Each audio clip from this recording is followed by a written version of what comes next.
As we begin the new year, we must recall how in 2010, as in previous years, this government and Prime Minister responded with incredible speed to address the suffering and meet the needs of Belizeans affected by natural disasters. If it was not for the commitment of the Prime Minister, every time there's a disaster, none of this could be done, you know. And so the nation needs to understand that every time there's a disaster, the Prime Minister continues to find the money to help grassroots Belizeans in their times of need. It all started in 2008 with Tropical Storm Arthur, which affected over 36,000 people in 29 villages in the Stan Creek and Belize districts. Food, clothing, household items and supplies were provided for 6,000 persons, new homes built for 34 families, and damaged schools repaired, all costing a total of $2.5 million. Then there was Tropical Depression 16, impacting 37,000 persons in 113 villages throughout the 6 districts. 10,000 persons were sheltered, fed and clothed.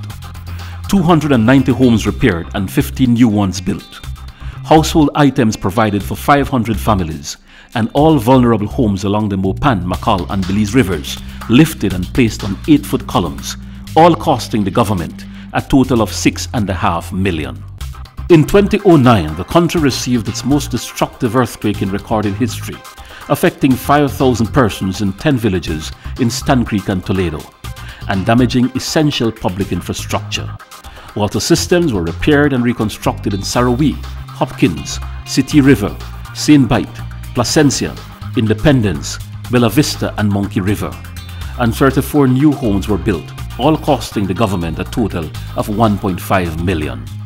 That same year, a combination of fire and garbage created a disaster of a different kind in Belize City, as the burning dump site affecting thousands of residents with unbearable smoke and exposing them to dangerous chemicals had to be brought under control, costing the government another $500,000.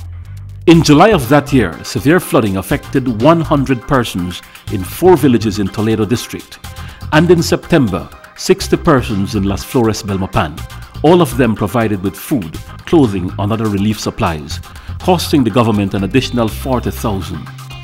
Flooding was again a major issue early in 2010, as 212 persons in 6 villages in Toledo were impacted in January. And in May, 200 persons were affected in 4 villages, also in Toledo, as a result of Tropical Storm Agatha in the Pacific. In both instances, food and other supplies were provided, costing the government over $10,000. In 2010, the hurricane season, a very busy one, brought Tropical Storm Alex, impacting 30,000 persons in 93 villages, costing $12,000 to provide food, material and other supplies. Tropical Storm Carl, causing floods in northern Belize, affecting 30,000 persons and costing over $12,000 in relief supplies. Tropical Storm Paula, with flooding affecting 300 persons in 4 villages also in northern Belize, costing $10,000 in relief supplies, and Tropical Storm Matthew, flooding southern Belize, affecting 150,000 people in the city and 20 villages, requiring over $60,000 in relief supplies. Then came the big one, Hurricane Richard on October 24th, impacting Stan Creek, Cayo and Belize districts, affecting more than 192,000 people in 53 villages, 2 cities and 1 town. For a storm of such magnitude, the response was remarkably swift. 5,000 persons provided with food and other relief supplies, and over 900 homes repaired and rebuilt at a cost of $2 million. The overall cost to Nemo, $3.1 million. Monies immediately committed by the Prime Minister at a press conference only a few hours after the storm had passed.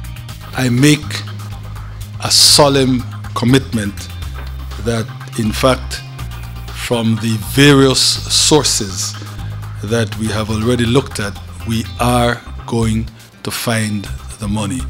And he did, although such monies were never budgeted for, and even as international funding agencies failed to deliver on promises to provide immediate funding for relief and reconstruction. Besides the immediate relief and recovery, the government and Nemo, since Tropical Storm Arthur in 2008, have been executing a sustained program of rehabilitation and mitigation, including repair and rehabilitation of schools in Corozal, Belize City, Dangriga, Independence and Punta Gorda, the reconstruction of a church in San Antonio Orange Walk, in rural Stan Creek, additional bathrooms for the school in City River, a designated hurricane shelter, relocation of families from Melinda Forest Station to Hope Creek, with the old compound being converted to a herbarium, construction of canals in Hopkins, retraining of North Stann Creek River in flood-prone areas, all at a total cost of $750,000. Add it all up, from Arthur to Richard, the Prime Minister through Nemo has committed and spent close to $15 million as a result of natural disasters. This figure does not include the accompanying cost of committing human resources, public officers together with volunteers, as well as vehicles and fuel, an additional combined cost of at least $2 million. The government, through Nemo, has therefore spent a total of over $17 million on disaster management, rehabilitation and mitigation. Meanwhile, the Ministries of Works and Agriculture have together spent a total of $15 million in reconstructing infrastructure and restoring agricultural production. Middlesex Bridge has been replaced with a modern, reinforced, double-lane structure. A redesigned Kendall Bridge is now under construction, with Mullins River coming soon. And in both cases, low-level temporary bridges had to be built. Paving of Placencia Road has been completed. Countrywide, a number of bridges have been rehabilitated and rebuilt, such as San Antonio, Cristo Rey, Santa Familia, Billy White, Roaring River, and Macal low-level crossing at San Ignacio Santa Elena in Cayo, and Mexico Creek in Belize District. And new culverts have been installed on all highways around the country. Challenged by natural disasters since 2008, this government got its greatest test in 2010, a test it has passed with flying colours, having attained the greatest level of efficiency ever in disaster management, rehabilitation and mitigation. What 2011 holds, no one knows. What we know for sure is that our Prime Minister, our government and our people are prepared and determined to weather any storm and overcome any challenge. Let us face the new year then with the confidence that the experience of the past 3 years has earned us.